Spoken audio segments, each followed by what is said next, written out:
And it works. Perfect. Thank you. Are we still on moral reasoning?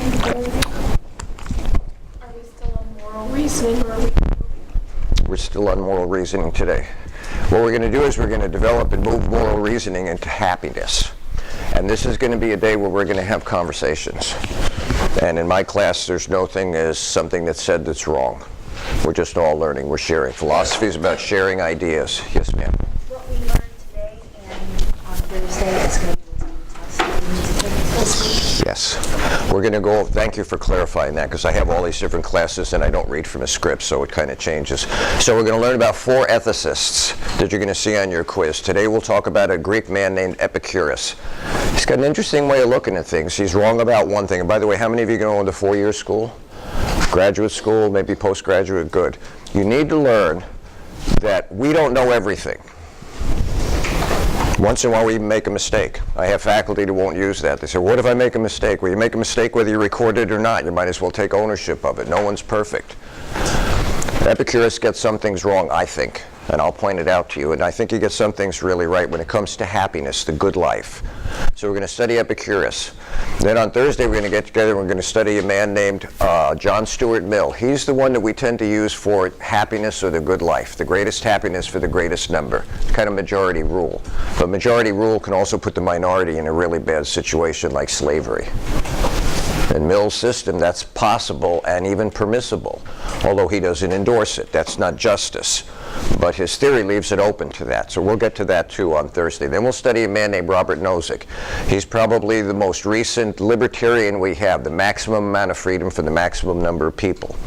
And he's got a kind of a matrix model he uses. He calls it the experience machine. And you can have anything you ever want in life. No more negative consequences. Wouldn't that make you happy? We'll go into that in detail and what's wrong with that as well. And then probably the best of them is Jean Kazaz.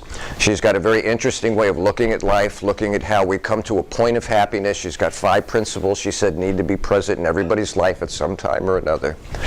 And that, she thinks, is a model for how we get to the good life, or what we call a happy life. So we'll go over 4 ethicists. You'll see them on your quiz. So we need to understand what they are. If you have questions, you need to ask me, people. There's no such thing as a dumb question in my class. And when I point the finger at you and ask you, what do you think? There's nothing wrong with what you think. I just want us to share. You have something to say when someone else says something, you have to raise your hand so that we have order in the classroom, but everyone's got a right to speak, and everyone's opinion has a right to be respected, regardless of what you think of it. Okay? That being said, any questions for me?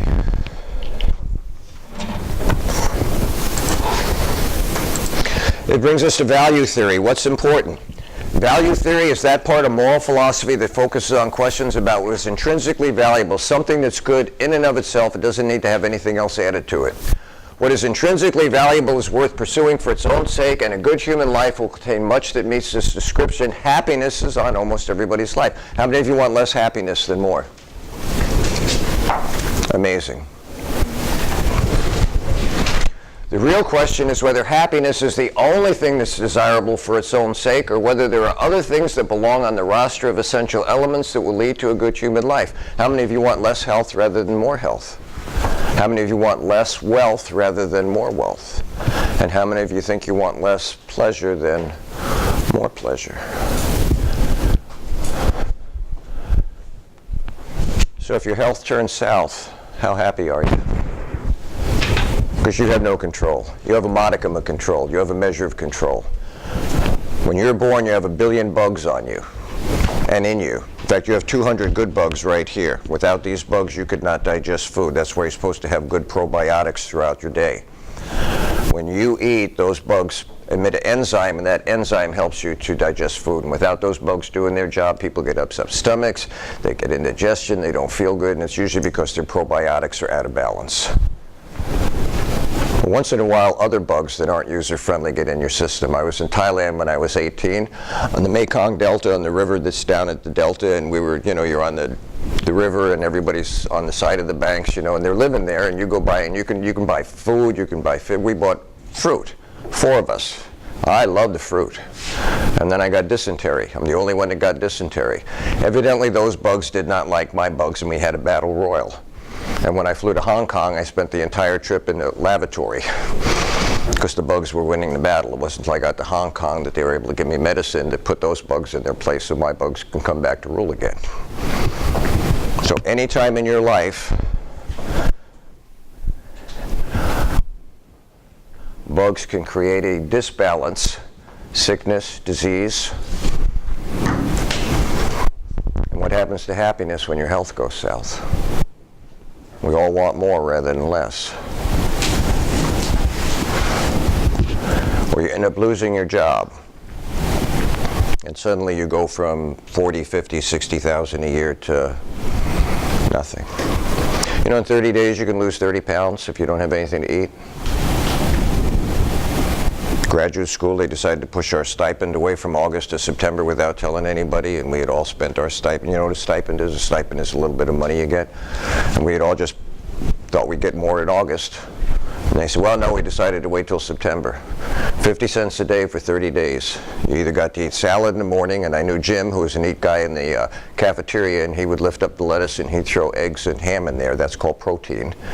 And that would be my meal for the day. Or I'd wait till the end of the day and I'd go get a thing of French fries. Potatoes are the staff of life in Europe. You can survive on potatoes. And 30 days later, I was 33 pounds lighter. I could just... Suddenly not enough wealth. And pleasure, too. I know people suddenly develop fibromyalgia, where their nerves go ballistic on them. They're not born that way, and they're in pain all the time. There's nothing pleasurable about being in pain all the time. We all want more wealth, we all want more health, we all want more pleasure, we all want more happiness. And there's no guarantee. So how do we go about deciding what's important in life that we really want? Can you live with pain? Of course you can. Can you live with less? Of course you can. Why does it always have to be more? Any of you minimalists in class? You know, when you ain't got nothing, you got nothing to lose, people. Remember the movie, The Book of Eli? Did you ever see that movie? Book of Eli with Denzel Washington? And at one point he's talking to Solara. He's taken her out of the city. She's following him. And she wants to know what it was like before the flash, before the atomic war. He says, oh, people had so much they just disregarded it. He says, now people kill one another for the most essential elements in life, like toilet paper. By the way, 90% of the world does not have toilet paper. And they have no flush. And when you got up this morning and you looked in your closet to see what your wardrobe would be, 90% of the world has no wardrobe. They wear it till it wears out. If you find a dead person, maybe you get a new wardrobe. But we want more. How many of you want more happiness? I'm not complaining. I do too. I'm going to go down to Publix as soon as 2 for $1 for low-fat frozen yogurt goes back on sale. Espresso chip and cool mint. And my freezer can hold 16 of them, and they will by the time I'm done. Because they'll take it off for another 4 weeks, right? Who works for Publix here? They'll take it off for another 4 weeks. It's a regular pattern now. I've learned how to do it, so I never go out. I got 4 left. This is Tuesday, Thursday. I bet Thursday it's coming on. If not, it better come on next Thursday. Well, I'm not going to be here next Thursday, but then I'm not going to be eating my low-fat frozen yogurt either.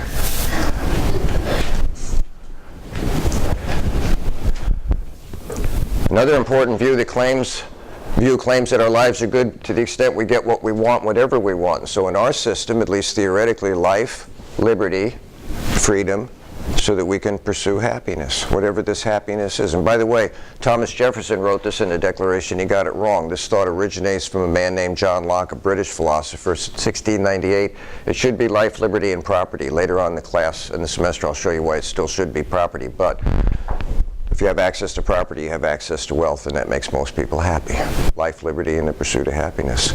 So in our system, you don't have to be told what to do. You can choose what to do. What do you want to do with your life when you grow up? You hear that all the time. I got to college, I was going to go into early secondary English. I have manuscripts all over my computer. I just don't want to teach it. I'd rather write it. Then I changed to political science. And one day I woke up and they'd murdered President Kennedy, they murdered Bob Kennedy, they murdered Dr. King, they murdered Medgar Evers, they tried to murder George Wallace, and I thought, why am I even thinking about politics? They're just going to shoot you. It was rampant, people. You think it's bad now, and it is, but you weren't around when they were killing you like a dime a dozen. Then I switched to philosophy and stayed with philosophy. What do you want to be when you grow up? Why you want to know what I want to be? And yet you have the freedom to do that. And we're assuming in the use of that freedom that that will bring you a level of happiness. Right, you're all on your own course, right? You're all here because you want to be here. Anybody not here because they don't want to be here? Some people aren't. Some people are made to be here. And then finally, yet another account offers a variety of intrinsic goods rather than just one, like, do I have former or current military? None. Honor, code, duty, no one left behind, virtue. Next week, moral virtue. Caring, about 5 weeks from now, in ethics of caring, feminist ethics. Benevolence, doing good things for other people. Altruism, doing good things for other people and not getting a reward for it. Yet the question remains, what is happiness?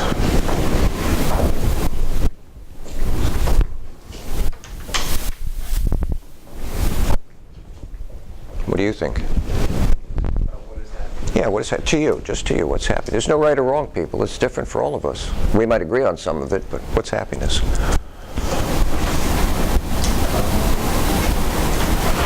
It's okay, I'll come back to you. Philosophy is about sharing ideas. That's what this is about. What's happiness? For you, what's happiness? Yeah. Being with my dog. Being with your dog? Absolutely. Dog's best friend, right? You know, they have a picture. You know who Robert Kennedy was? President John Kennedy's brother? When Bobby died, they had a picture of, he had a golden retriever, and unless someone doctored the picture, his dog, and I don't think dogs know how to shed tears. I don't think they have tear ducts. You can see dogs, they have emotions. They've now done tests. They can read human faces. They know when we're happy. They know when we're sad. They know when we're disturbed. That's why we use them for comfort people who are sick. We take them into hospitals, and they pick it up right away. They pick up people who are special needs people. I took a, hey? She's my therapy. Yeah. And they're great how they do that. Joey is my middle son. You won't see him. He comes down in the spring. We go to the Tigers over in Lakeland when they have their spring season. Joey is special needs. He's got Asperger's, which is very high-end autistic. He's got a photographic mind. But if you saw Joey, he'd sit in the back of the classroom always. And I'd say, by the way, I want to introduce my son. My son's Joe back there. And Joe would go. And the reason he does that is his fine muscles never developed. It's called ataxia. You have an incredible number of small or large muscles. The large muscles developed, but he has a garbage word is cerebral palsy. So he's got some damage to his brain. When Joey was born, this side of his head was here and his jaw was here. And it had to kind of find its equilibrium, had to kind of straighten out. So Joey can't, because those muscles never developed. When Joey played soccer, and Joey would run down the field like this. He's got a wider stance for balance. You and I, we have all those fine motor skills.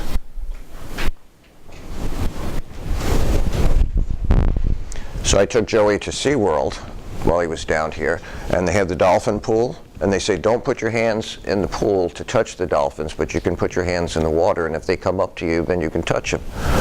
Well, they came right up to Joe. I don't know how they know that, but they have instincts. It's incredible instincts animals have around people. I have a blue aura. Animals like me. I was working for Enterprise Rent-A-Car when I came down here, and they had me go to this lady's house